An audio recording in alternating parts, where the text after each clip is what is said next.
பஸ்ஸே கம்மியாக இருக்குது. பஸ்ஸோடைய இதே சரியில்லை.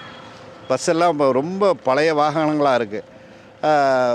பார்த்திங்கன்னா நிறைய அந்த பஸ்ஸுகளும் வர்றதில்லை. அப்படியே வந்தாலும் மக்கள் ரொம்ப சிரமப்படுறாங்க.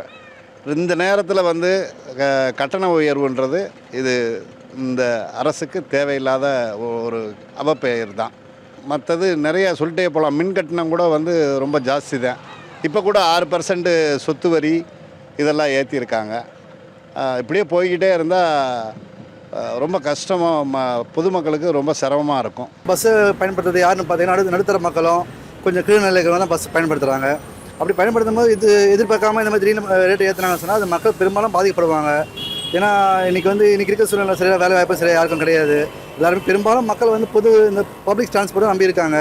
இப்போ கவர்மெண்ட் இது பண்ணாங்கன்னா இது மிகப்பெரிய கவர்மெண்ட்டுக்கு ஒரு சிக்கலாகும். அவங்க சொல்கிற விஷயங்கள் வேறு, ஆனால் செய்கிற விஷயங்கள் வேறு. ஆல்ரெடி இது மக்கள் மத்தியில் மிகப்பெரிய அளவில் ஒரு தாக்கத்தை ஏற்படுத்தணும்னு நினச்சி கண்டிப்பாக சொல்கிறேன். இது எல்லாத்துலேயும் தான் வரி ஏற்றுறாங்க. எல்லாத்துலேயுமே தான் ஏற்றிருக்காங்க.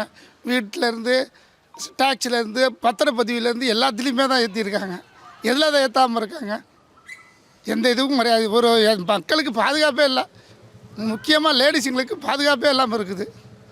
எங்கே பார்த்தாலும் கற்பழிப்பு, எங்கே பார்த்தாலும் பலாத்காரம், எல்லா பக்கத்துலையும் அராஜகம் தான் நடந்துக்கிட்டு இருக்குது. பொதுமக்களை நம்ம 2024 சரியான பதில் சொல்லணும்.